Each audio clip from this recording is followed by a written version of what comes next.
cosmos out of chaos. These airplanes, I don't know if we're supposed to stop when they come by, but... We'll just kind of roll with it. Take a breath. Yeah. Take a breath, consciously. Yeah. You were just a Burning Man, right? I was. How was that? It was incredible. Yeah. I feel like I finally figured out how to do it. And what does that mean?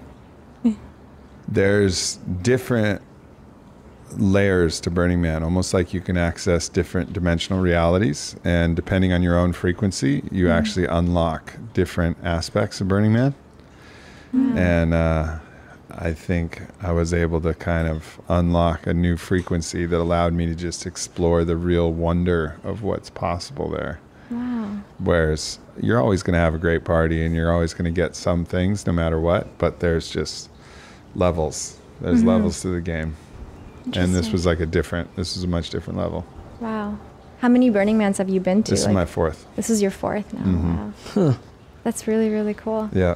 Wow. There's something really interesting that that we saw on your Instagram was about you talking in regards to the mind virus. I thought that was in terms of the Burning Man and how you feel like that's infiltrated the organization a little bit.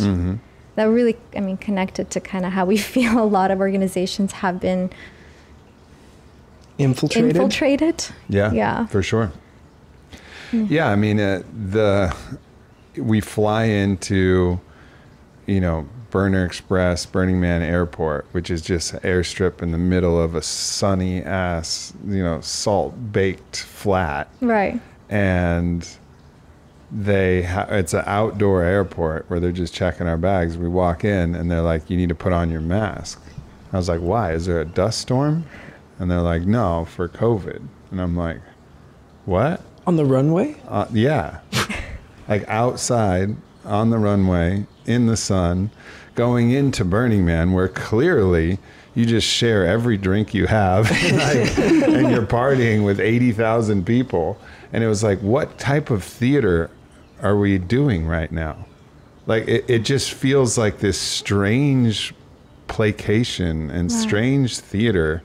Right, and there's obviously, tons of studies, like the study done by Johns Hopkins, and I understand that there's some debate about that, but really these are very sound and solid economists looking at the data and meta-analyses in the aggregate showing no benefit or use from any of these lockdowns and mass procedures, but still, nonetheless, people are like hanging on to this. And Burning Man almost started up last year with mandatory vaccinations, and everybody freaked out and was like, what the fuck are you doing? I mean, especially if an experience like that, it doesn't bring people that are so it's interesting. It's interesting to see that the top-down organization was not exactly what you would expect or hope would be. And I think that breeds, I think that ultimately breeds trouble for the long-term viability of Burning Man unless that starts to change. Also, some interesting decisions were made that seemed very political and seemed like, kind of zero-sum, finite game, rivalrous conflict, territorial, this art car, which was incredible, by the way, had a secret Daft Punk show, was like the star of the playa, got shut down because they were playing too close to like the famous art cars and their music was too good, or I don't know what the fuck the thing was. And so they shut them down for the night of the burn, the last night. They were not allowed to play music. It was just like, what is going on here? So Burning Man was simultaneously the most incredible experience, and I have nothing but the utmost gratitude for what it provided, but also I saw signs that were a little bit troubling as well. This is the first Burning Man since the pandemic, so it is. How many years off did it take? 2 years off. Interesting. Wow. It's funny to see how things adapt and change as the organizations and people that run it change through that time too. Right. Because to even think that they would entertain in a way that someone might hear about it, that they would have a mandatory vaccination, like that, it got that. To that point it was a full false start. They made a public announcement. Oh wow! And then it was an Instagram. I thought you meant like maybe that was it was like an the Instagram word. post. Oh my god! And people lost their shit.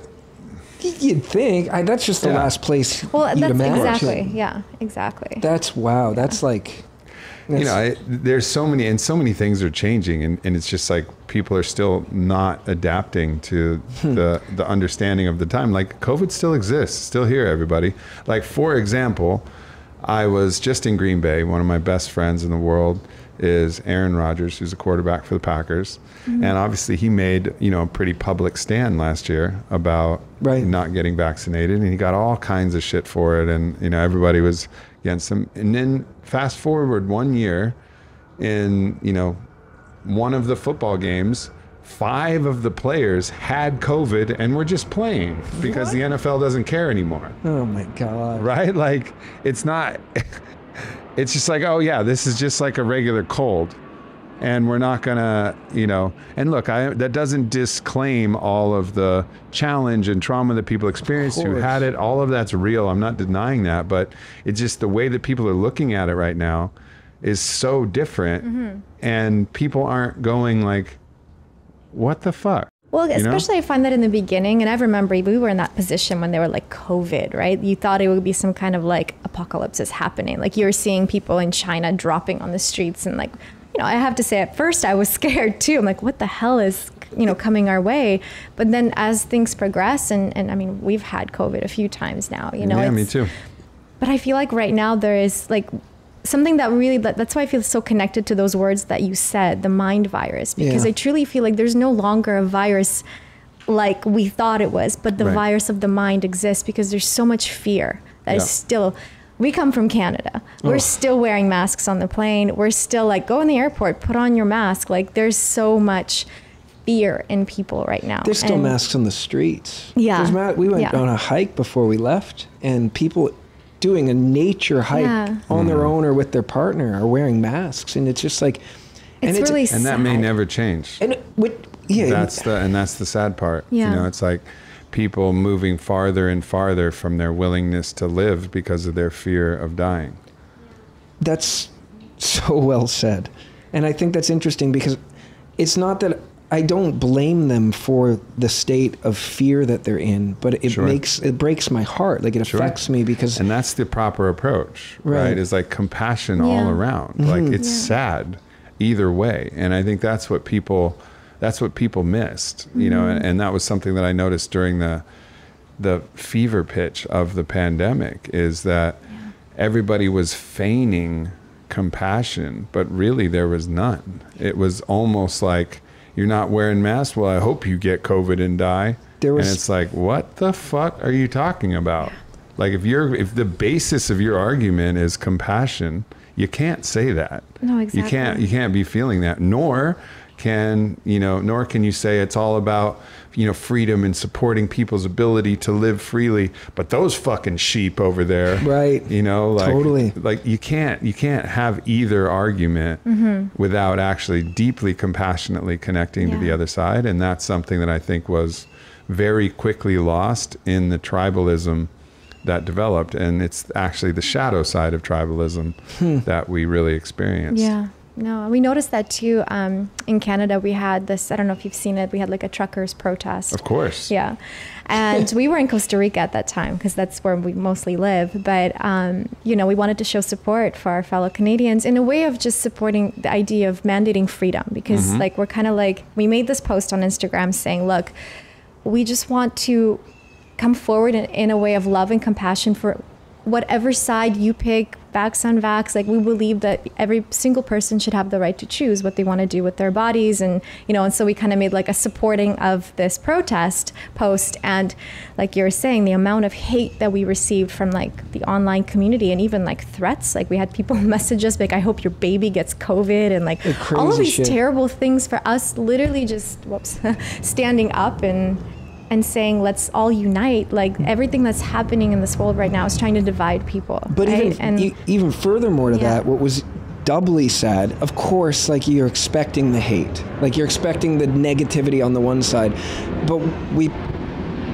what really broke our hearts was seeing the people, like you're saying, on the other side with just as much visceral emotion coming at those people, where it's like, and then it's like, you don't have to stand up for us and wish them dead either. Like there's no nobility to that. Like there's compassion that needs to be found on both sides to find the commonality, I find, that is so absent in today's society, that we are all, on all sides of the coin, just behaving in a way that we want to feel safe. Like, we all just want less fear, and we want less to feel like our lives are being influenced by others on one side, and on the other, it's like they're afraid because if that person doesn't get vaxxed, that's going to hurt them. So we're just choosing different strategies. And if we can only and that, I think, was what really truly broke my heart in that situation, was it just turned, like, the comment section of that post just turned into like a dumpster fire on all sides. And you're just like looking at it and you're like how do you find a way to bring the idea that everyone's coming for the same goal, but they're not looking with any empathy or compassion to either side of that coin. And it was a real heartbreak. I think that was a real heartbreak for us. And I think at this point, it's really made it clear that, like, we need to really focus, like you're saying, on love and compassion and unity.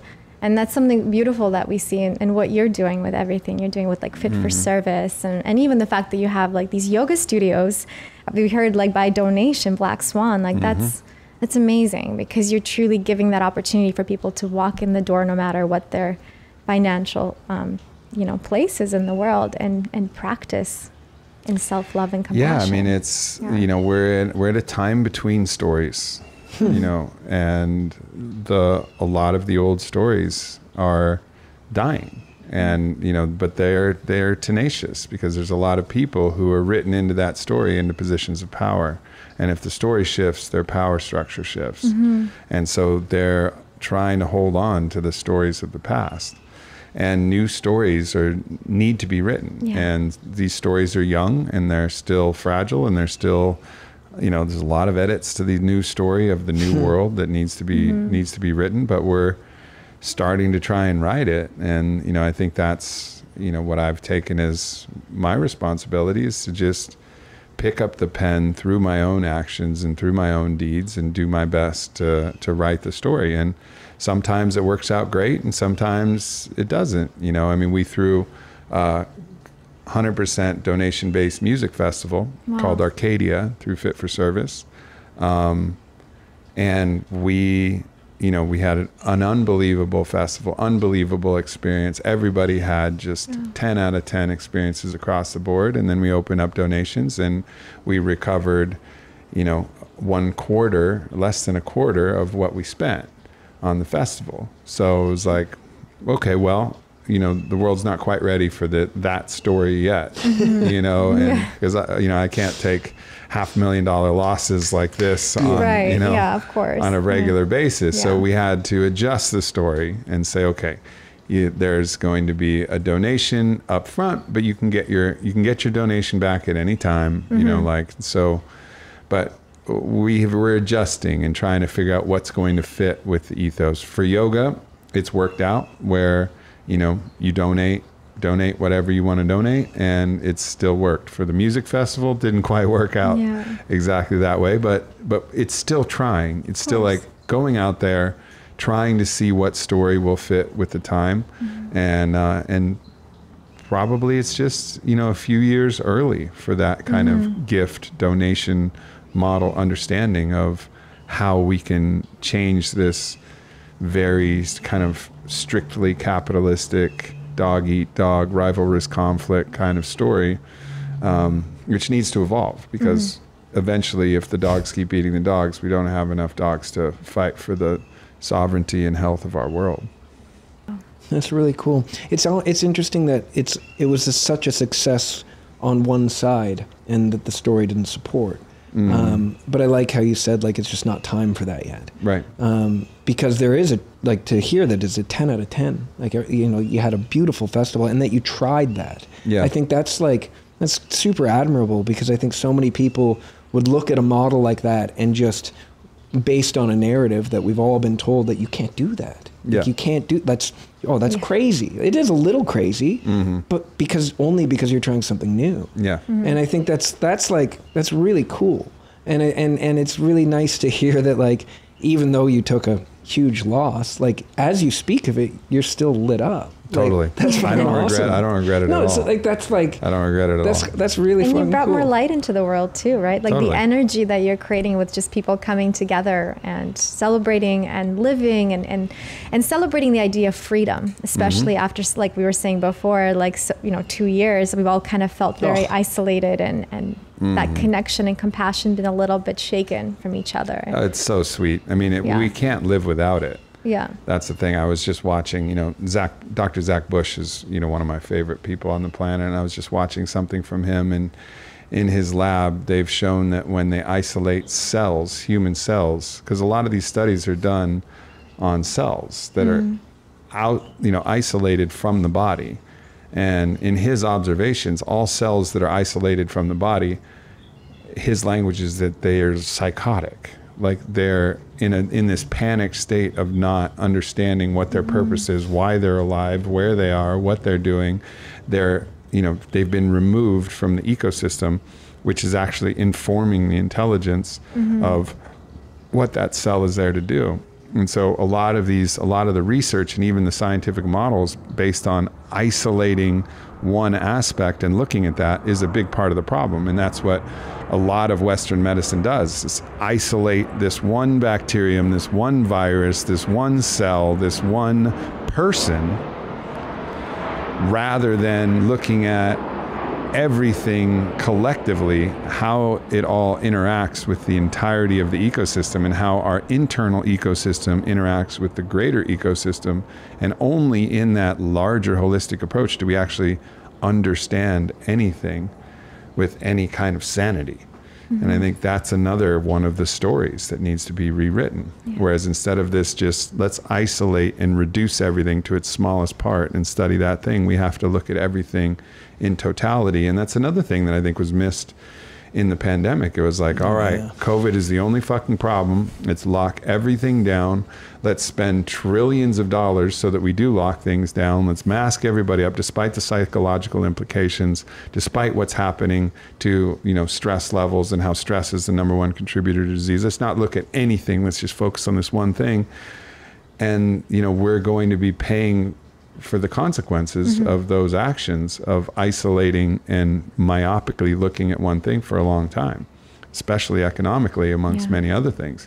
Also the fear, the mind virus that people were actually caught so deeply. So that's just another, from a meta perspective, that's another story that needs to be rewritten. We have to look at ourselves in connection to all other beings. And that includes the beings that are on the other side of whatever fucking picket fence that we put up about our ideology. Yeah, that's interesting too, because not only did we look at the one problem, on the other side then, it was supposed to be called a health problem, like COVID, but the last thing that was looked at from a solutionary basis was talking about health. Right. Like there was one solution to one problem. Right. But never was there a holistic consideration for any other things that people could do to help themselves with immunity or help themselves when they actually get it, on how to restructure themselves or rebuild their vitality. It was just like, no, you go and you get this jab, and that is, and everyone just wait for the jab, stay in your basement, stay wherever you are locked in,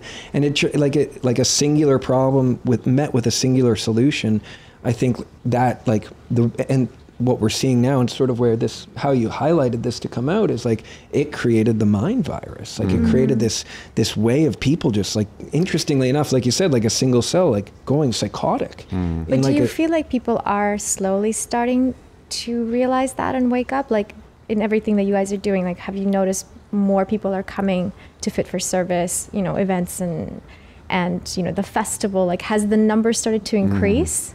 In your opinion? Well, there's definitely a shift in consciousness. Yeah. I mean, perhaps no greater example of this is, we're at the Green Bay Packers game in Wisconsin, deep Midwest. And there's some fucking great people out there, really salt of the earth type of people. Their team, which is their religion out there, the Packers is their religion. They score a touchdown. The wide receiver, Lazard, his touchdown celebration was pouring ayahuasca to the other players in the end zone. So it was during the game. Yeah. It was an ayahuasca touchdown celebration. They all drink the tea, and his post was that Lambo tea just hits different, and everybody was drinking the ayahuasca and then they fall on the ground. Yeah, I was gonna say, like, what did they do after? Yeah, they just fell on the ground and were like looking. And everyone else is watching them. Yeah. It was like a whole touchdown celebration. And to see that the Green Bay Packers are doing an ayahuasca touchdown celebration, culture is shifting. Wow. Right? In Wisconsin. Right. Like culture is shifting. And that's just, it's a kind of a funny example, but it's just one example of something that was not possible in the story that the collective world had a year ago, 2 years ago, 3 years ago. Like, things are happening in ways that are really actually encouraging as well. So while we can focus on a lot of the negativity, there's also a lot of incredibly positive things that are happening. We need to focus on that because it's so easy to get like down that rabbit hole of like, the fear and everything. But when you're looking at the other side, and even for us, like, we live in Nosara, and the town that we live in, we've noticed since the pandemic, like, it's been crazy, like the boom that's happened with just expats and people moving to that location because people are starting to wake up in their mind that they want to live a different way, that they want to be more deeply reconnected with nature and surfing and yoga and just like living. Feeling alive. And that's really beautiful to see, like, people making that conscious shift in their life and doing something difficult, because I find that, like, to move your life to a different country, it's a lot especially of fear. Costa Rica. You've been to Costa Rica before, right? Yeah, many times. Yeah, where did you go in Costa Rica? We've been all over, really. Yeah. Mostly on what is it, the Papagayo Peninsula or whatever, mostly up and down there. Yeah, Guanacaste. But yeah, been to Nosara, on down to Santa Teresa. Our favorite places were, it escapes my mind, but it's this little kind of European style village that Montezuma? What? Montezuma? Montezuma? No, Montezuma is beautiful. That's the cloud forest. I've been there too. That's that's like down gorgeous. Santa Teresa. Like it's like right Heidi next lives to in Montezuma. Yeah. Really? Yeah, so it's right south of Santa Teresa. one street, no pharmacy. One street, has the waterfall, little hike to the waterfall. It's one of my favorite places too. And of course, Heidi comes from there. It's so eclectic. I'll think of it if I remember, but it's a lovely place. But it doesn't feel like it's the place for me. Like, I feel like I'm drawn to the fray, right? Like, that's just my nature. I've always identified with the archetype of a warrior poet, right? And where does the warrior poet go? It goes to the fray, like where he or she is needed. Yeah. And so while I have my escape in Sedona, where I have my 30 acres out in the middle of nowhere and the horses, beautiful. And love spending my time there, and it's important. Like, really for me, I want to be in the fray. Like, I want to stay in the mix and be accessible to, feel what's going on. Yeah. And that's important because you are doing the work for, as you say, the fray, like everything that you're doing, not just, all the, like we mentioned earlier, the Fit for Service and the yoga studios, but also like your podcast itself. Like it's so inspiring to see, like, especially for us, we're just starting this podcast with our community and our brand, but to see someone like yourself who has created such a beautiful outlet for people to come to and listen and learn.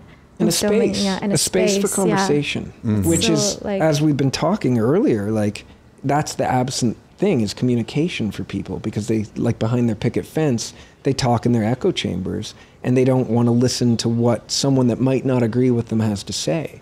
And so it's fascinating to see this form, and I think that's what has drawn us into the fray. Like, we hide in Costa Rica, like we travel all over the world in our little bubble, shooting videos in the most remote places we can. That's all we do. We don't meet anyone, we don't see anyone, and then all of a sudden it's like we have good work to do. Like, we have to like, our hearts need to speak and need to hear and connect to other hearts, and through that, maybe we won't agree with the truths that we come across, but if we hold our truths, only positive benefit can be found. And I think that's something I think when we look at, like, as she's saying, at your podcast and what you've been doing, like the OG of like that, holding that space, it's so necessary and inspiring, and honestly, like, one of the reasons we're here today, like, and doing this, like, it's funny, we were saying earlier, we're like, normally we'd just come to Austin, maybe we'd do a little meetup or an event, and we'd find the most remote place we could, and we would never, like, find that connection. But human connection in a time where everything seems so disconnected, it's a need. And the community wants it too. You see, like we were saying, the people around us, and, you know, as you mentioned, the phrase, like, people are searching for that connection, for other people that maybe can answer some questions for them, because it is a very confusing time as well. And especially, I also find when someone's going through that kind of awakening in their mind, like a realization, like, okay, something doesn't feel right to me right now. I need to create change and shift something, but how do I do it? Where do I go? Where do I start? Like, who do I surround myself with, right? So being able to provide just a door for people to walk through, and whether that is, you know, like a conversation with someone that you have on your podcast, or an event that they can come to, and then they can meet someone of a like-mindedness and then follow that journey. It's very, very important in this time. Community is creating community, yeah. But with your podcast, I'm curious, do you have any guests that you've had that have really imprinted something in your heart, like become super memorable? So many, you know, I mean, I think if the conversation is a really good conversation, every conversation leaves an imprint. Yeah. You know, it doesn't matter. It's every time we interact with another person, we see another face of the divine.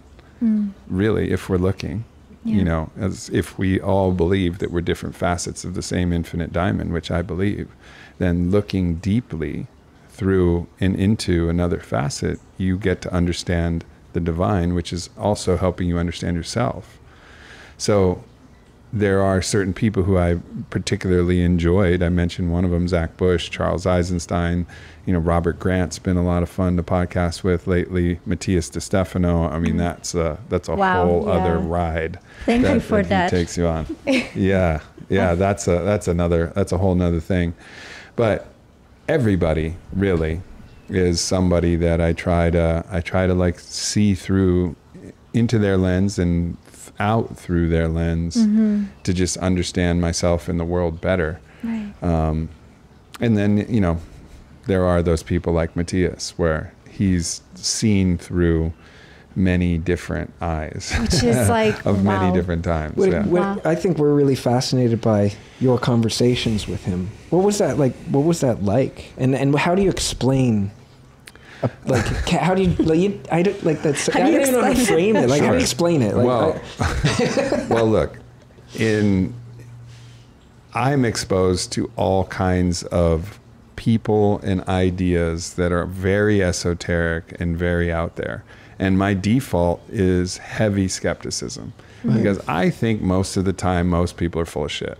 Not intentionally. I don't think they're charlatans. I don't think they're trying to trick people. I think they're thinking that they're accessing truth, but they're really just seeing through a particular part of their own prism, right? Or they're following an ideology, which is more of what I guess you would call the Barnum effect, which is a lot of like astrological readings, which sound personal, but they're actually impersonal and translatable to many different, you know, understandings. And I think a lot of what I experience is that, or somebody channeling something and you're like, I'm not really sure that you really access. And then every once in a while you meet somebody and you're like, damn, that's real. That's really real. So when I heard Matias remembers all of his past lives, remembers lives from, you know, non-incarnate existences to incarnate existences, a life lived in the civilization of Chem, which was, you know, post-Diluvian Atlantis or Atlantis settlement. Of course, I'm like, maybe. Maybe. That's usually how I go too. I was like, sure, maybe. Let's see. Maybe. Yeah. But then when every word rings true and everything he says correlates with what my own mystical journeys have helped me discover through my own independently sourced gnosis, that's one big sign. And then reading the person and reading, like, seeing you just get a feel for it. And with Matias, it's been absolutely rock solid on both of those fronts. Both his ontology maps with my own understanding of the cosmos that I've found, and also, the great traditions.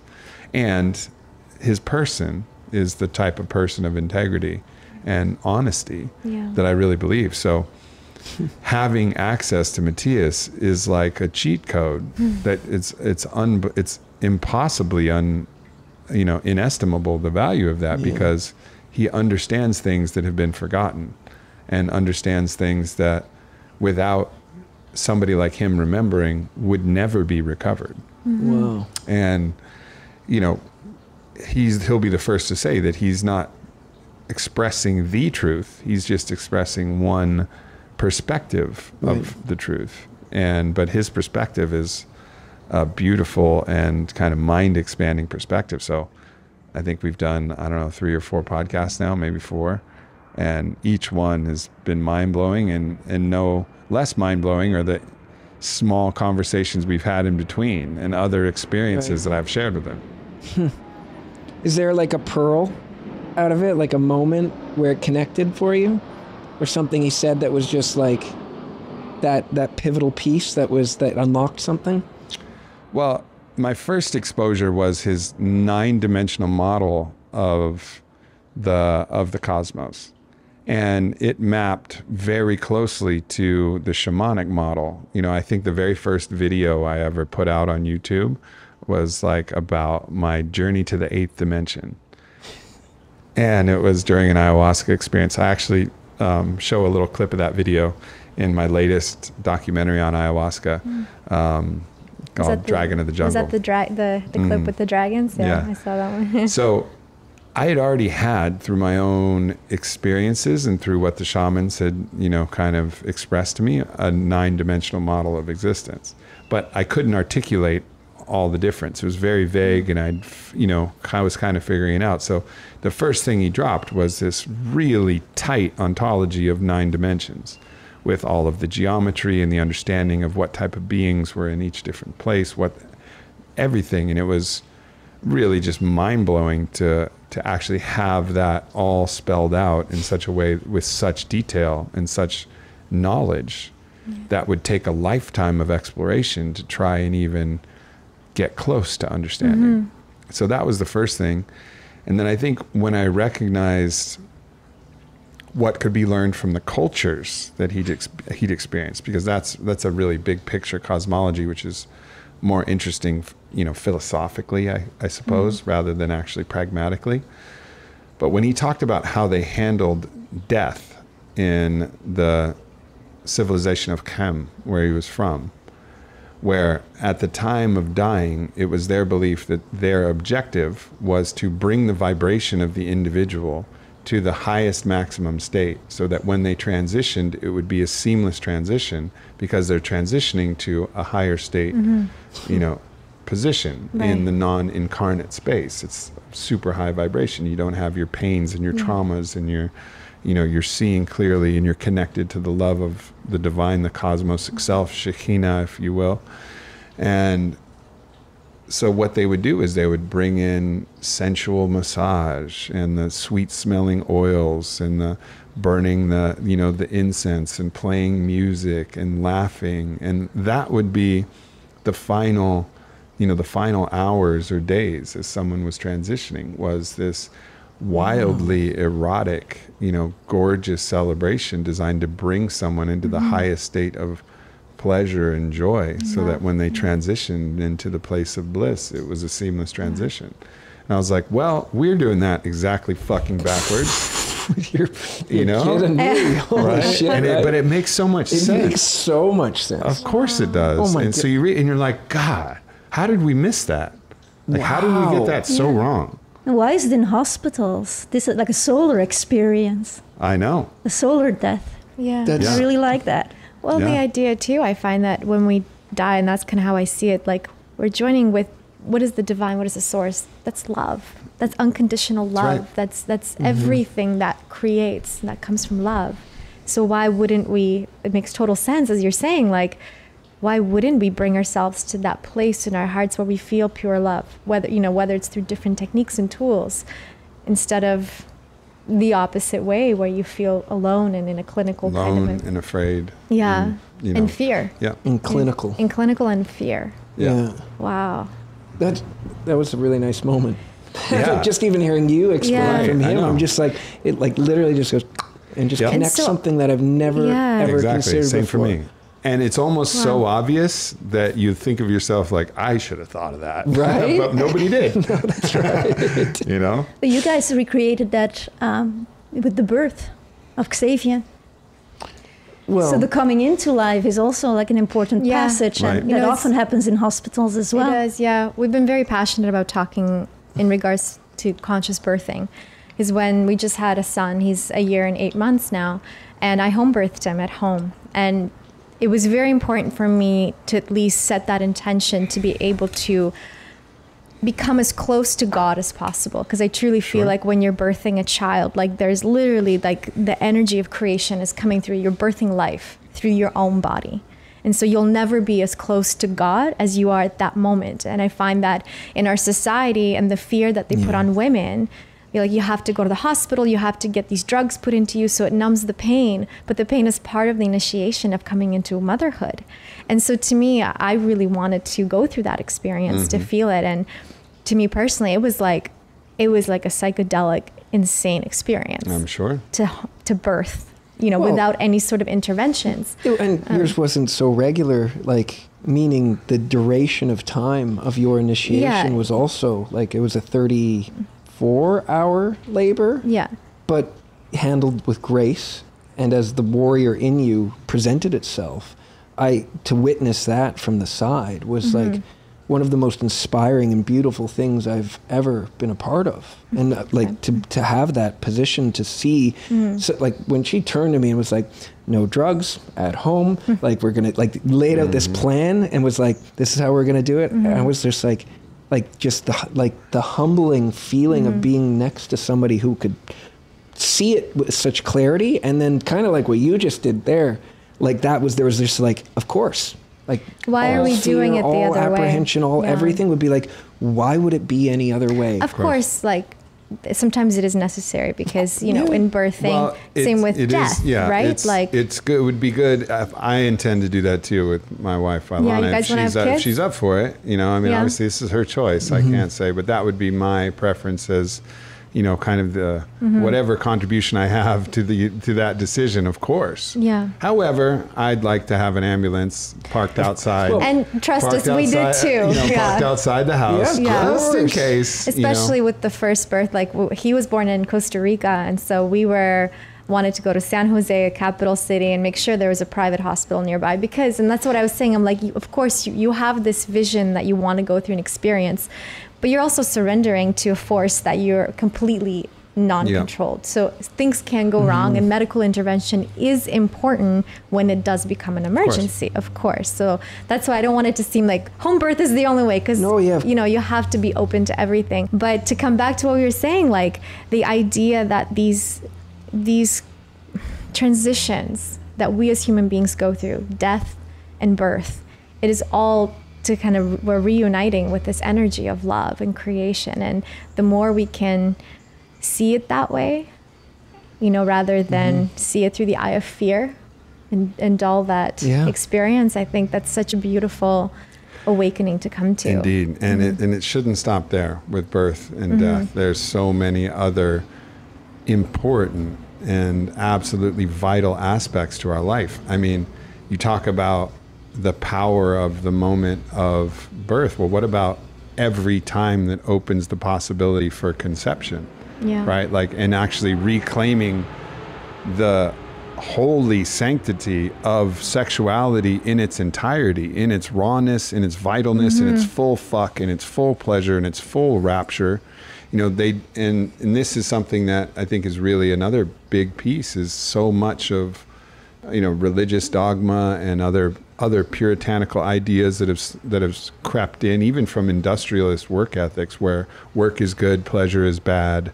It doesn't even have to have religious underpinnings, but we've lost this sense of vitality that comes from the erotic merger with our partners, and we're doing, carrying out all kinds of unconscious behavior. Yeah, we're getting a little bit of the pleasure, but we're not doing it anywhere near to the fullness of the capacity of what that act can actually provide. And that's something that's regular, hopefully, hopefully. And so that's one area, but there's so many other areas. I mean, recently at Burning Man, Vailana and I just went through a marriage on the playa, and we got married legally by Elvis.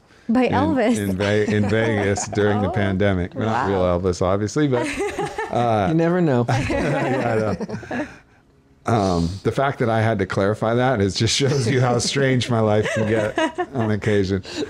But it was a really it was an absolute reimagining of what this ceremony was. We rode out in front of this beautiful statue of this gigantic goddess out on the playa, and we were dressed in the things that represented the truest innate parts of our nature. And we had all our best friends there, and we passed around sacraments from, might as well just share it, but we passed around a whiskey and ketamine and love drops, and we were just in this rapturous moment where we were speaking about our love and speaking about all of this, and having our dearest friends and allies come up and offer their prayers and offer their, administrations and officiation. And everybody who was there at that wedding said it was one of the greatest experiences of their life, let alone the greatest experiences of ours, because we were all in this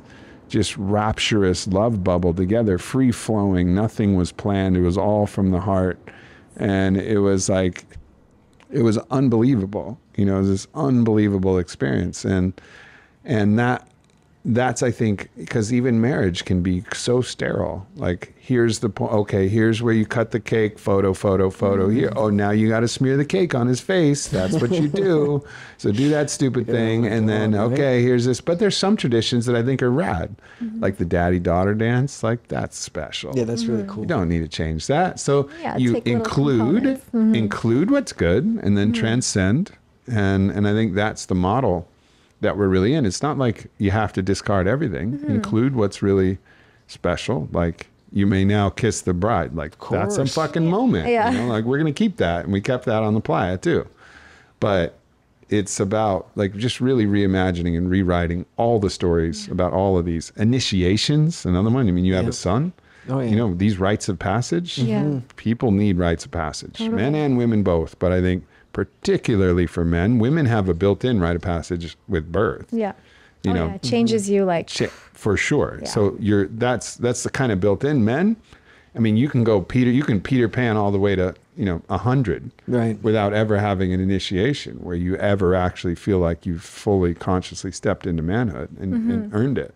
And I think that's absolutely vital. Certainly the plant medicine path has helped me with that. But it hasn't been done necessarily as a rite of passage. It just has been a rite of passage. I think that's so cool. And I think that's something we've taken a page from as well, which is the idea of tradition and being critical enough of that which people tell you is how a structure of something that you're going to undergo should be, such as a wedding or any kinds of rites of passage like this, and figuring out what it is that speaks to the heart and is special, like the kissing of the bride or the daddy-daughter dance, or, really figuring out what to you would make a moment that would be meaningful and from the heart space, rather than what I think these things have just been so, they've just been scraped of where it probably came from, which is a place of heart, to be we just do this because we do it, and goes into this weird automation, the idea of just doing it because that's what you're supposed to do. And so there's a self-awareness in these kinds of things that I think when people, they are able to step outside of the paradigm and analyze, well, what a value of this is there for me? It can really heighten these experiences to be something so special. And to do something like that, hearing you speak of it, it's such can you already visualize it being so beautiful and special? And we weren't even there, but just from the way you describe it is when we finish, I'll show you some pictures, and it's so it's crazy. That's so amazing. And do you feel like you guys have as a couple in your relationship have kind of taken that next step? Like that experience have transcended you to a new level in your relationship? Well, yes, and it wasn't exactly as we expected, because I know enough about ritual and ceremony particularly that I knew that if I was going to do it, I wanted to do it for real. Yeah. I mean, the Elvis thing was cool. We wanted to get married. It was fucking 2020. Yeah. Nobody was going anywhere. So we're like, fuck it, let's just do this. We'll get the paperwork done. It's more interesting than going to the courthouse. Better story. Totally. Better story. So that was fine. But I was like, if we're going to do this, we have to do this for real. Like, we really have to be, entering into union with an even deeper part of ourselves, an even deeper dimensional layer. And we had that represented by our playa names, which is really cool. I could go into that if you wanted, but ultimately that idea that it was something very real, and it was something very real. And, in that experience, then we just did something very real, a very real ritual. And then we got back home, serotonin's a little low, coming back from Burning Man. Yeah. And actually the parts of our relationship that were out of resonance with the commitment that we made started to bubble up. And so we actually spent about 2 days in, resolving any variety of conflicts that were bringing to surface areas that actually didn't meet the commitment that we just made. Even though we were already married, already been together, it was like, okay, this is another level. And this stuff, this pattern of how we can communicate sometimes when we're stressed, this has to go. This subtle way in which love is pulled back and withdrawn and is not always forward, like that can't work. And it was interesting because it was almost as if I could feel our future children coming in and saying like, all right, y'all are for real, so you better sort this shit out, because you're not going to pass any of this stuff on to us. Like, handle your shit. Yeah, that's beautiful. And then so you'll be ready for us. Yeah. And so it was a little bumpy, to be honest, but that all of those bumps yielded, incredible growth. Yeah, it's necessary, right? Yeah. If it's just smooth sailing, you're not actually expanding and growing as a couple or growing together. And growing together, right? Yeah. And especially like you're saying, like you sound like you're very preparing yourself spiritually to be parents soon, hopefully, because being new parents as well, is amazing. It's amazing to bring life into the world, and I find that it does. Of course, it can bring some challenges to your dynamic as a couple based on the earthly stresses of sleep deprivation and things like that. But the love that you feel and like this unit that it brings you together, it's by having a child, this human that you've created is, wow. It's a different step. Well, it's funny, and I think when you approach it with love and with that kind of awareness, there's this story that people warned us about endlessly when they heard we were having kids. Like, your life will change. Yeah. Your life's over. You can't be Boho beautiful anymore. You won't be able to travel. All the things. Oh, you'll never sleep again. Like, there's just this narrative that's been worked into our society, and I can't speak for other people's experiences, and I wouldn't want to try. But for ours, we approached it open-heartedly, and logistically, it's a nightmare. But everything in life is a nightmare logistically. Like everything, like everything's difficult. Yeah. It's just a different type of difficulty. Yeah. But the love that it brings and the dynamic, like to us and how it's unified everything, it's made purpose stronger, because when we're with him, everything's perfect. And then when we leave, it's like we're making an active choice to separate, but it makes the things we do outside of being with him need to be more important. So it makes us work harder, more passionately, and it's clarifying. And I think that, and then anything that's not, we just shed that away and either be very purposeful or come back to each other with him. And I think that that's such a special thing about parenthood that I think is missed, is that it's that extra depth, the layer, because it's again this fear-based culture that like ends up saying like, oh, it's all over when that happens, but actually it's all just beginning. And we never stopped traveling. We never, like, our life actually never changed. We just added a new dynamic. And sure, you have to get a nanny, or the mom comes and helps, things like that. Of course, it changes a little bit, But the challenges, the narrative that a lot of people tend to put on others when they say, "Oh, we're having a kid," they're like, "Oh, get ready." Yeah. Well, if you haven't noticed from me, yeah, I categorically reject all stories that people try to say. Like, okay, maybe.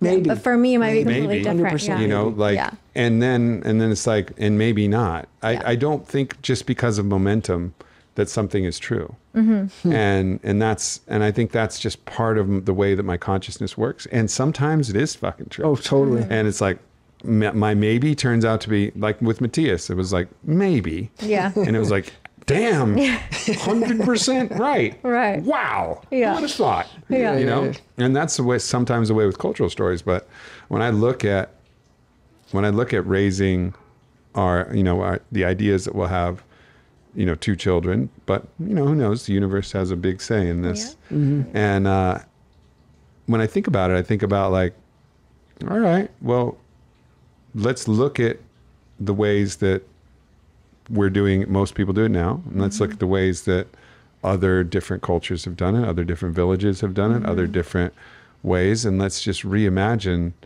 what could be possible. Mm-hmm.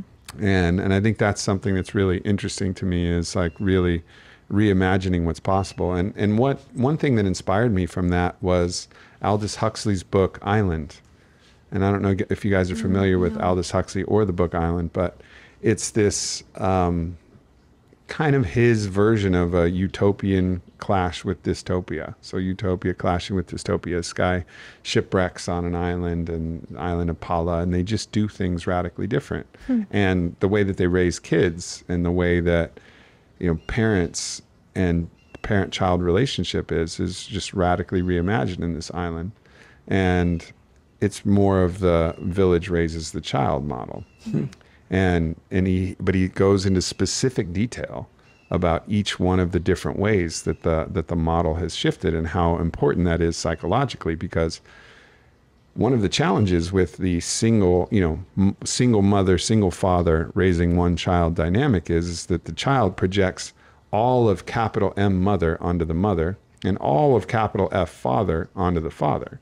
Now, these archetypes are massive. Capital M mother is all of the earth, all of the nurturing, care and love and support of Gaia herself. Hi, I'm so sorry for interrupting again, but I just wanted to say that I really hope you're enjoying this conversation and getting a lot of value out of this. Don't forget, if you haven't done so, please just take the moment. All it takes is 1 minute, maybe less, out of your day, and click that subscribe, follow button on whatever platform you're enjoying this on, to continue to help and support us in this journey of bringing this beautiful new podcast into the world. Again, all my love to you. Hope you're enjoying this. Now back to the episode. And is a single human woman going to, or, in our time, potentially a man is playing the mother role, whatever, but is a single human of any sort going to fulfill that role? Fuck no. You're going to let that kid down until you actually say, like, I'm mom, but I'm not mother.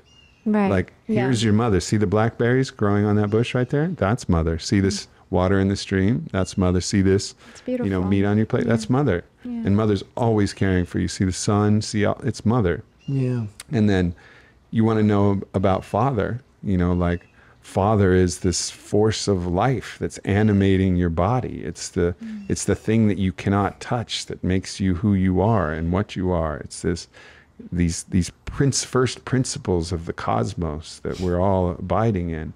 And I'm dad, but I'm not father. And really trying to show that. And I think taking some of the weight off of that relationship is super important, because otherwise you end up in this kind of Freudian clusterfuck where, like, everybody's projecting the entirety of mother and father onto 2 beings who can never possibly live up to it. Right. And so I think just reimagining everything for the new story that we're writing is something I'm deeply passionate about. And I haven't solved that puzzle yet, exactly how to do it, other than constantly reminding my son or my daughter, like, I'm dad, but remember, I'm not father. Like, let me show you, and not let me tell you about father. Let me bring you through the initiations where you get to feel father. Because you got to know father and you got to know mother. You can't just hear about them in stories. Stories are good, but feel them, like, understand. And in your perspective, what are those initiations and feeling mother and father? I think feeling mother is really about spending time in nature, you know, more than anything, and really deeply, deeply connecting with the Great Mother. And I think finding ways to really interact with eating food that's coming from like wild harvested food, like, again, finding those blackberries that are just growing not in a hedge somewhere but in the middle of a forest. Right.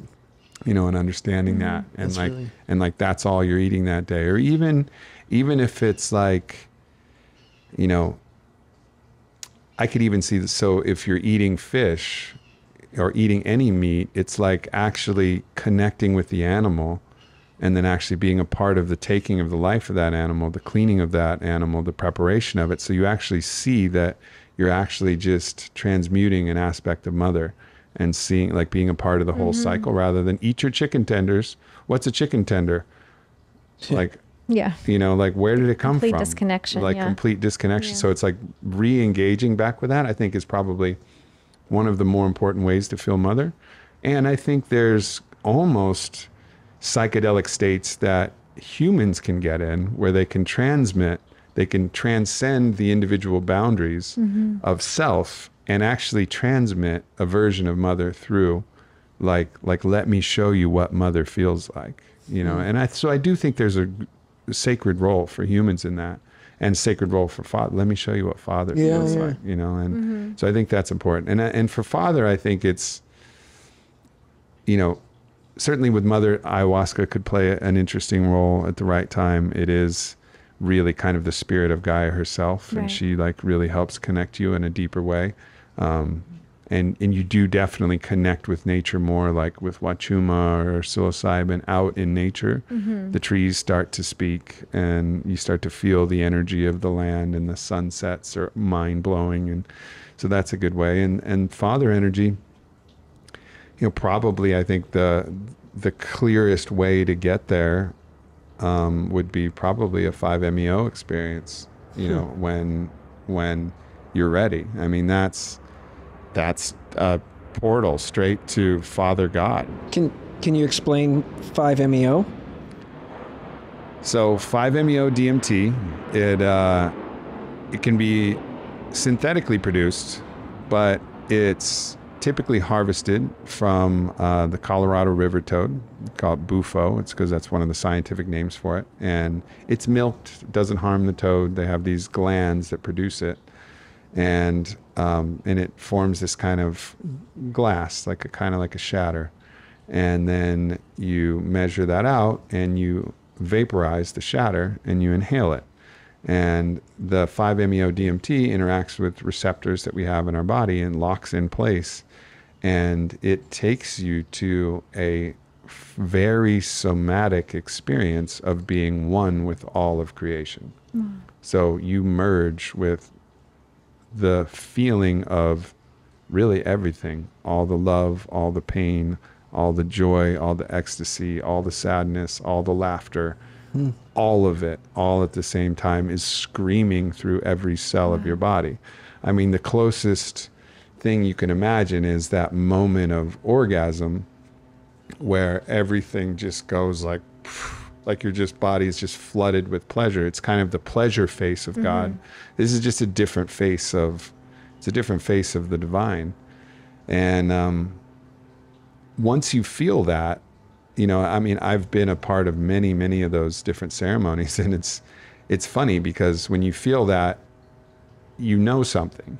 Like, you know something that you never knew before. I remember one of our friends, we helped bring her through a journey with some shamans who were coming into town, and she just was saying the funniest thing. She was like, "I knew it was real. I knew it was real. I knew it. I knew it was real." You know, and what she was talking about was she like knew that God as love was real. Yeah. But she never felt it, so she didn't really know it until that point. She felt it. Yeah. She knew it. Yeah. You know, she always believed it, but at that point she knew it. And in that experience, I think it just recalibrates everything, because then you're not just telling stories. Yeah. You transmit the felt sense of what that really is, and those become anchor points for your life. And I think providing those anchor points is really helpful. And it's not the only way. And I'm not saying psychedelic medicine is the answer for everybody. Yeah. It's certainly been the answer for me that's been very important. But maybe it won't be for my children. You know, I don't know. I won't know that until I have the sense and I have the knowing. But that's what I imagine. I imagine that there'll be some psychedelic rituals, there'll be some breath work, there'll be some time in nature, there'll be some vision quests, there'll be some darkness retreats, there'll be, and just a lot of love and a lot of laughter and a lot of backyard games of pickleball and basketball and a lot of beautiful. A lot of fun. Wow. That's really cool. You say that you find that for you, plant medicine and these types of journeys have really changed you.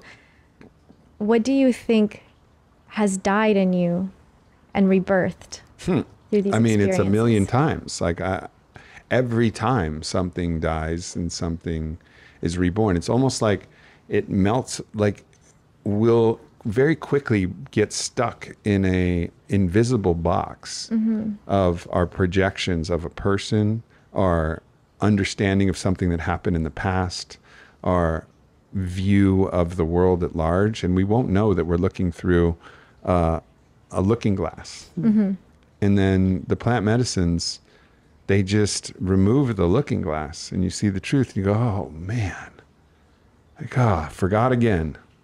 I mean, every time I've done 5-MeO, it's still like, it's the same feeling, but I recognize how much I forgot. I was like, I forgot. Oh man, God. Whew, God. Wow. I forgot again. Yeah. You know, it's so hard to remember that. And so there's been some more dramatic than others, of course, but it's been a continual process of remembering, just remembering, reminding. Do you find that you retain longer in between each time? Like it keeps you grounded and closer to source? I mean, it's every time you remember a little bit more. Right. You know, and your baseline level of understanding of the world, it just evolves. Yeah. And but it's not a one time. You don't just do ayahuasca once and everything, you know, that's all you need to do forever. I mean, I think people have this idea that we're like a machine, and if you fix it once, then it's fixed forever. Where we're not. We're an always evolving, you know, very porous light body that's interacting with a culture that is not supporting these different beliefs. And so we're actually going to be participating in this, and it's impossible to keep ourselves protected from that type of energy. The rise and the fall, and that's, if you're going to be in the fray, you're going to take on the energy of the collective, and then you're going to have to purge the energy of the collective. And I think a lot of the guru types, they really actually do try to isolate themselves from the energy of the fray, right? They have, you know, ashrams and monasteries and people who are always out in front of them, clearing the path of any kind of dissonant energy. And it's just because they want to stay in the frequency that they've been able to cultivate. However they've been able to cultivate it, they want to stay in that frequency. And I think Ram Dass had just a different idea, which was like, no, I'm going to move to New York because it's the most difficult place for me to go, and that'll be my stepping into the fray and doing the work to actually try to maintain my frequency in the most difficult place possible. And he had that real Bodhisattva mentality. Right. Now, eventually, you know, in his older years, he's off in Maui and, you know, he's kind of doing his own thing, but he carried that torch as a Bodhisattva for many, many years. And I really admire that about him. The difference between a Buddha and a monk and a Bodhisattva is a monk is happy to find his own enlightenment or her own enlightenment and just keep that state of consciousness, which is important for the collective, because what's possible for one becomes possible for many. It clears the path. So I'm not denigrating that path. I think it's important if you're called to it. The Bodhisattva sees the suffering of the world, knows that they could isolate themselves and maintain a state of enlightenment, but because of their deep compassion for that suffering, they go into the fray. Right. And that's the big difference. And, you know, that's the path that I'm more called to, not trying to say that I could find enlightenment even if I did move to a fucking mountain. I got plenty of problems. So, but nonetheless, like the path of stepping in and being of service is definitely what calls to me the most. Yeah. That's But you are being of being of service and really practicing using all the tools to come into the self-realization is the greatest of service you can be to humanity, right? Like that's one of the most potent quotes I've always connected to with Ramana Maharaji, right? He said like the greatest thing you can do for humanity is follow your self-realization, and through that you are being of service to others. And so you're searching for that. You're not the monk that's going to go and hide. Yeah. You know, there is, I guess, beauty with that, because if you are the monk that's hiding, maybe you're writing books and people do study you and that helps people on their path, but then there's something greater to actually going and doing the dirty work, right? There's like a really common theme I find of your questioning of everything and your sort of looking to find your own answer and believing that you're capable of that.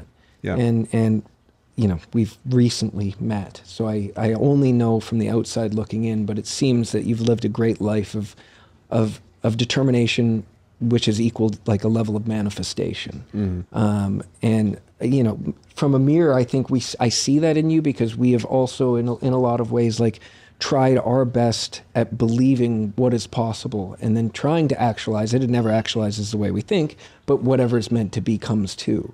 And so I'm greatly fascinated with like the optics of success, which is completely an optical thing. I understand that, but to see what you've accomplished in your life through like in linear with service, I think it's really beautiful.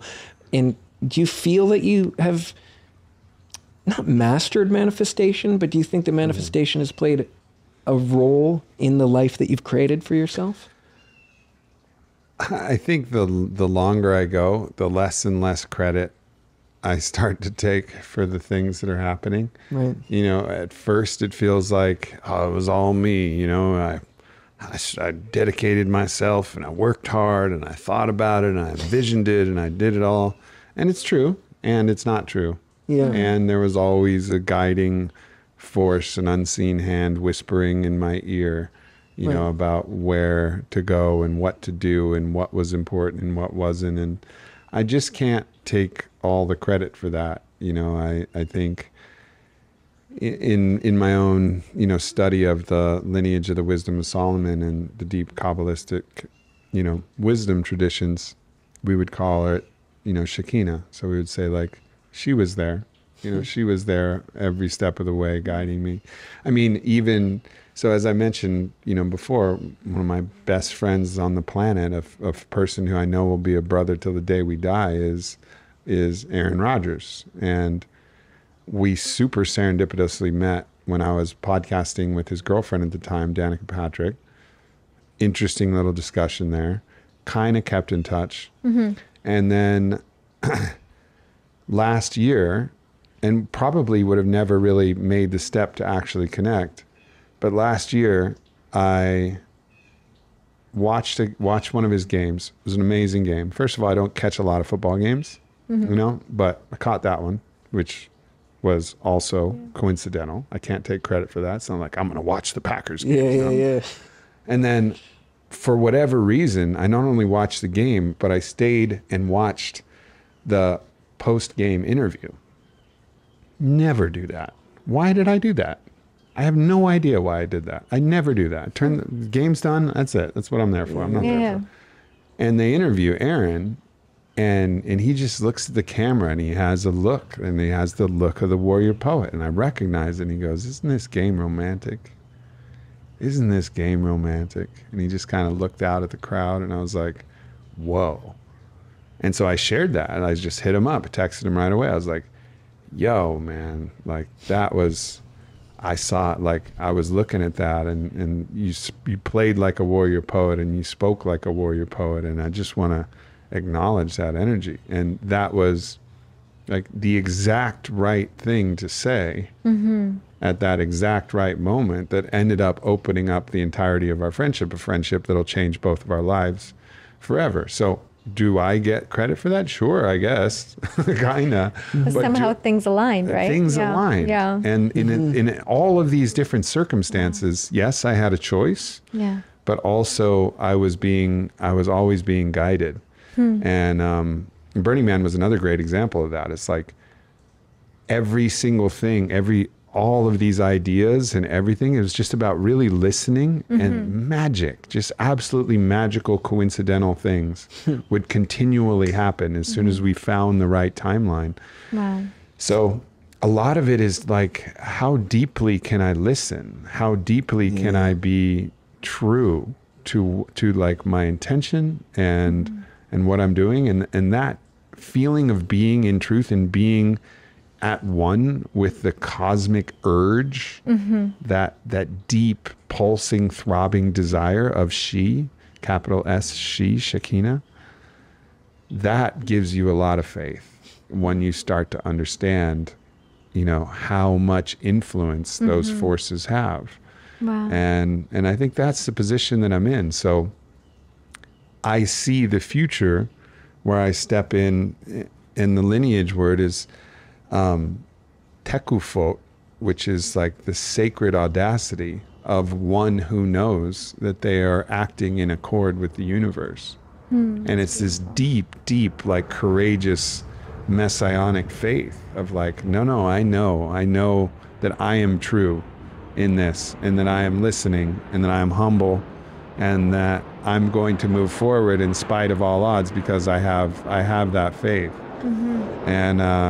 And so we'll see where the future takes me. I mean, I certainly have a feeling that it's going to get kind of wild. Yeah. And everything in the past is awesome, and I love it, and I'm grateful for the books and the companies, but it all kind of just felt like practice when I look at the future.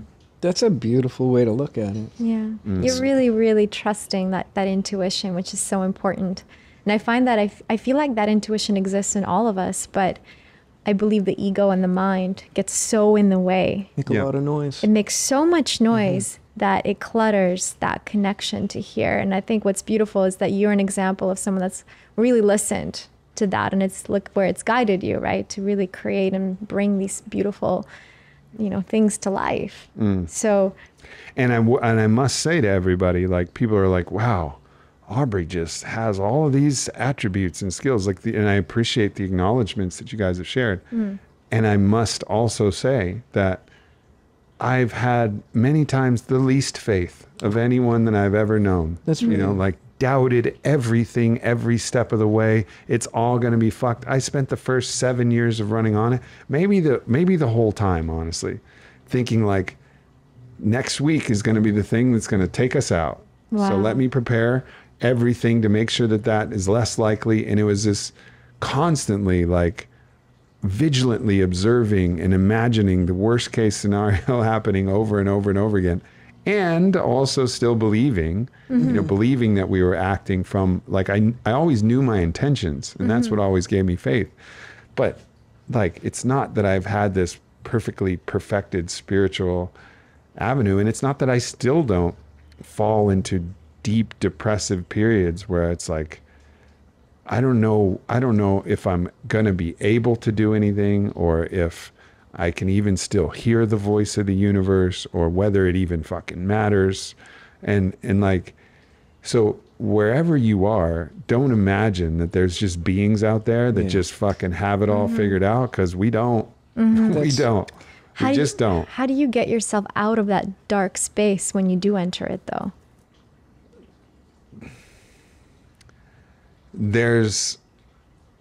It's more of a choice than we realize, actually, and that's why I stay in there a shorter amount of time. Like, it's more, we have more agency than we realize that we do, and that choice might be to go into a cold plunge, go work out, go do some breath work, put on some music and ecstatic dance, It could be also just to find something to laugh about, you know, disrupt the pattern. Yeah. And it's not like you go into the ecstatic dance and you like, you know that it's going to come out the other side, because you won't really believe. You'd be like, I don't know what's going to happen, but I'm going to fucking dance because I have that choice. I know that I can put on music and I can move my body. Right. Or I know that I can link 100 connected deep breaths together because I have that sovereignty. Right. And I am able to do that. And I'm going to do that. Whatever happens from there, I don't know. And probably if you ask me, you'd be like, yeah, I'll probably still think I'm a piece of shit and still be depressed. But then that 100 breaths happens, and all of a sudden I start to cry. And I realized that it was some grief I was holding about this thing, or just tears that were unexpressed, or this stuck sense of helplessness, you know, and not being able to help the world in the way that I wanted. Getting that energy out. I think that's so, I resonate to that so accurately. And I think the more that I disrupt in those dark moments, the more easier, it never is easy, but it gets a little easier because you're like, you kind of can remember that time. Yeah. The time before where you're like, you doubted it. And you're like, you dragged yourself up and you like, I'm going to just do 100 push-ups, however long it takes. And when that's done, maybe I'll feel better. And it's like that weird little memory that gives you that little bit more faith, but doesn't make it much easier. Right. But it's like, oh yeah, there was that. And I think like that agency that you speak of, that like that belief that, or it's almost not a belief, because a belief I think would be like, you would know, but like, the inclination that maybe if I disrupt it again, I'll get that same result. Right. To return to self and to get that energy, that feeling, and just like do something. For me, it's usually very physical. Like it's like a run. I'll just be like, and I do not feel like fucking running. Of like, course. It's the last thing in the world. And that's actually a good indicator that it's the thing you want to do. If you're looking out at like, all right, what are the ways that I could disrupt that? And you're like, definitely don't want to do breath work. And I'm like, do the breath work, yeah. Like, I'll fucking work out, but I'm not breathing. You know, then go to the breathing. Or if it's like, I'll breathe, but I'm certainly not going on a run. Then go for a run. For sure. Like, like that. It's like attracts like, and that whatever that energy is that's with us wants to perpetuate itself, as all things want to perpetuate themselves. It's in its survival. Yeah. So it knows. It has an intelligence to know what's going to kill it, and it's going to be afraid of what's going to kill it. So that's also one of the techniques that you start to learn as an alchemist of your own emotions. Like, this is alchemy. This is transformation. This is turning lead into gold. This is the process. And it's beautiful. You use these techniques to be like, all right, I'm now seeing through this prism. I have just that little bit of self-awareness. And so what is the thing I want to do the least? I'm going to do that thing, and it's going to be right. I love it. Wow. And it almost always is. That's the crazy thing, right? That's I mean, amazing. Yeah, you know, like you've seen me in my worst days. Yeah. And sometimes now she even knows enough. She's like, just go for a run. Yeah. And Totally. Just go. Same, And I'm like, oh yeah, there's that thing. Although it doesn't work so well when we say that. Just take a deep breath. I'm too angry to breathe right now. My wife literally told that to me. I was like, oh boy, you're too angry to breathe. Right?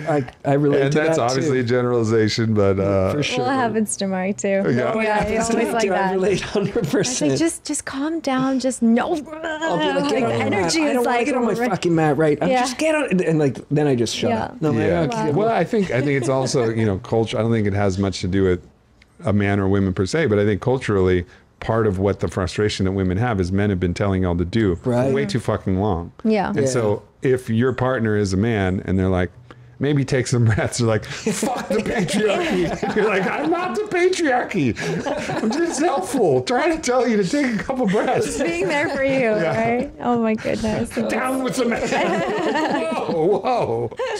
Relax. God, that's so funny. But that's good though. It's good to know that there's something that we can do, because I feel like sometimes when people fall into those dark holes, it's so easy to feel helpless and just to victimize yourself, and be like, okay, I'm just gonna stay here. But it's like, no, you always do have the control. Yeah. It's just, it's in the mind. It's like to shift your brain slightly, or to do something physical, or to just like get the energy out, you know, like scream even, like scream into the pillow, like whatever it is, right? Just to get that energy moving. It's so important. The dark night of the soul, or those dark moments, are an opportunity to make a choice, right? Yeah. And that's like To move towards the light. in those moments in my life, and I know in yours, like they've been the moments where we've defined the rest of our lives, because we've chosen to get up and to do something, and to see it as that opportunity, and that to have that decision, as hard as it might be, it's become some of the most pivotal choices we've ever made. Yeah. It's really interesting, eh?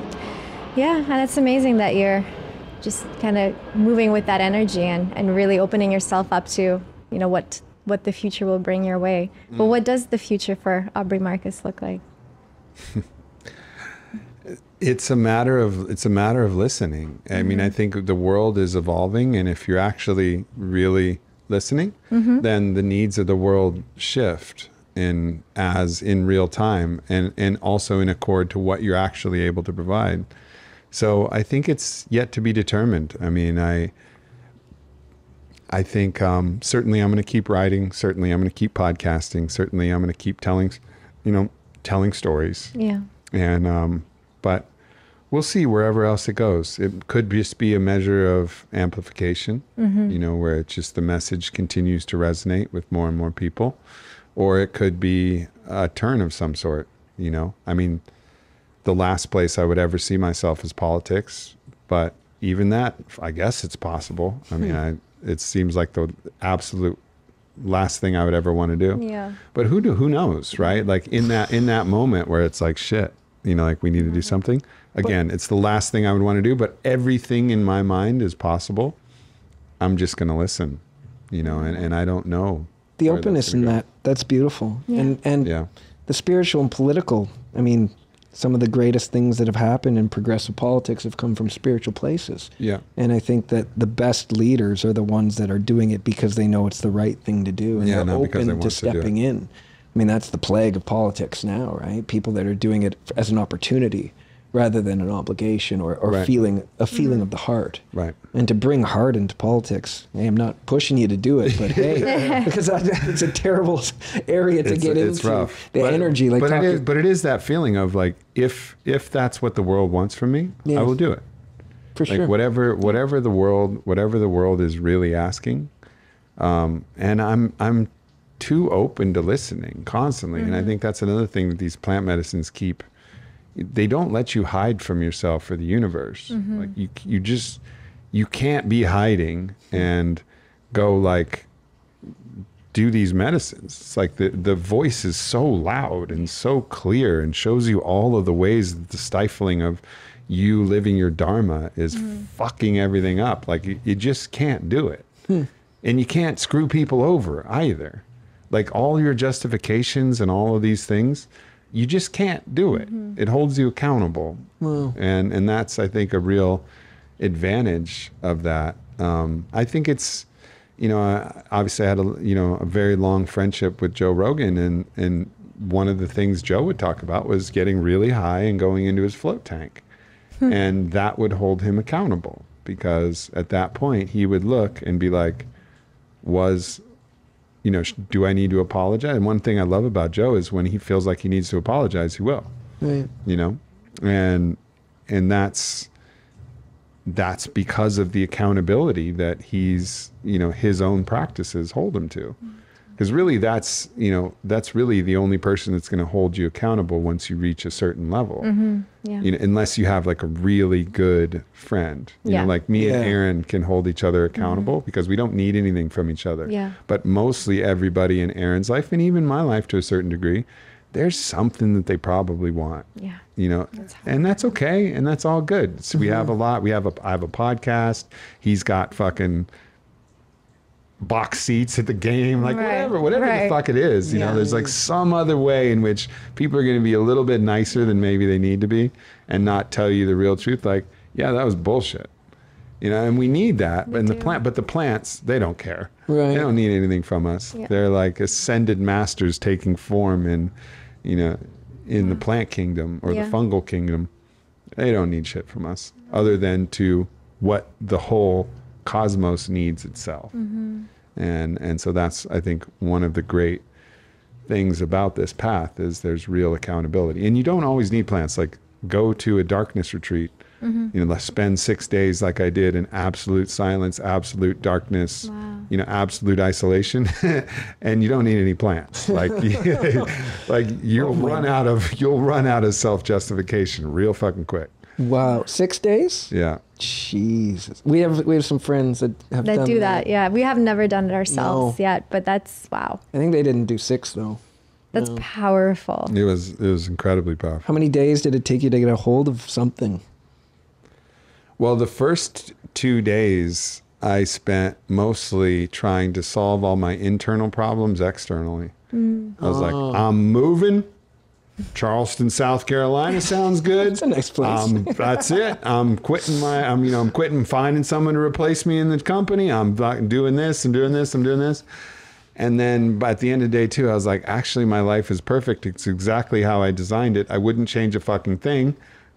I just need a change, Whoa. And so that's when it shifted. It shifted around day 3 when I stopped looking outside to change something and realized that every challenge that I was facing was all internally generated, and actually my life was perfect.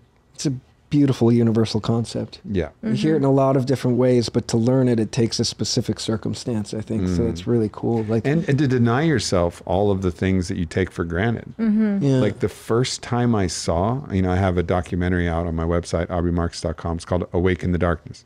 And you'll see the moment where I saw the light again after 6 days of not having the faculty of sight. And it was overwhelmingly emotional because I realized for my entire life, I've taken my sight for granted. I mean, look at this beautiful place. Oh my God, right? Like this, we just take it for granted. And then I was laughing when I was in the darkness because I started to realize how much I took for granted. I remembered just being like a curmudgeon, just miserably complaining about it, like a airport layover. Right? Like an airport layover. And I'm thinking, I've got my phone, I can talk to my friends, I can watch movies, I can read books, I can go to a cafe and order whatever food I want. It's a fucking circus of pleasure. It's a circus of, I could start a random conversation with a stranger, whatever. And you don't have to even be anywhere. No, it's like just a circus of things, of beautiful things to do. And there I am in the darkness, in the silence for 5 days and just laughing like, you're insane, Aubrey Marcus. You're insane. Like, why would you be so upset about that when it's like so much is available in those moments? That's so beautiful. It's funny. It's like you need to lose it in order to actually realize how special it is. you know? Totally. Yeah. And that's something that's part of the initiation path. Yeah. Like, what is it like? What is it like? How do you know how to appreciate food? I don't know. Fast. Yeah. Right. How much do you want to appreciate water? I don't know. Dry fast. Yeah. How much do you want to appreciate sight? Remove it. Like all of these things show you, like actually give you a glimpse of the appreciation. Wow. And how much do you love people? Figure it out when you isolate yourself. Yeah. Like that's so many lessons come that way. That's amazing. That's really beautiful. The disruption. Yeah. Well, Well, thank you. Thank you so much. Yeah, you're welcome. For this wonderful conversation today. I think we're past an hour and a half no, mark already, but it's amazing. This has been really wonderful. This has been really, really amazing. And Well, you mentioned appreciate it. AubreyMarcus.com, and I Yep. would advise everyone to go Yeah. check it out and watch the documentaries and engage with Fit for Service. If you're in the area, I think there's a few different towns that Black Swan Yoga's in. I think Yes, that's an amazing thing. Yoga by donation, union, the meaning of yoga. Yeah. Super admirable, and we're yoga, yeah. huge proponents of that. Free yoga. Yeah. And that's been our life. Yeah. And Yeah. so thank you for this connection. Yeah. Of course. It's really, really means a lot to us for you to put your faith in us and spend your time here. Yeah. Yeah. So we're deeply grateful. Yeah. I'm deeply grateful as well. And I have to give credit to our boy Christian over here who arranged it. I have a lot of faith in him as a brother, and honestly didn't know too much about you guys, but have been absolutely absolutely delighted to get to know you, and you know, count me as an ally on your path. Likewise, my friend. Yes. Likewise. Thank you. Awesome. All right. It's not too hot here. It's getting there. Well, you guys, I don't know what you guys do to not sweat, but I certainly am not doing that thing. So maybe more hot yoga for me. I don't know, because I'm sweating and y'all aren't. So good job, I guess. You can't feel my back right now. Let's be honest. Good job. I think for me, it's years of doing yoga on like the beach in like 35, 40 degree weather. Yeah. The camera's rolling, being like, don't grimace. Just a little 30 more seconds. She's a prince at that, like princess at that. It's amazing, eh? Yeah. Oh my God. No, this is great. My God, super hot though. Thank you so much for watching today. We really, really, really hope you enjoyed this episode. Episode 2. That's a wrap. That's a wrap. Please, it would mean the world to us if you just click that subscribe button, follow us on Spotify and all the other channels. It truly does help us continue to bring you more content and help our podcast rise to the top. And stick around. We have more guests in episode 3, 4, 5, 6, 7, all the way down the line. And if you loved it, please, again, subscribe, follow, and we'll see you on episode 3. Bye.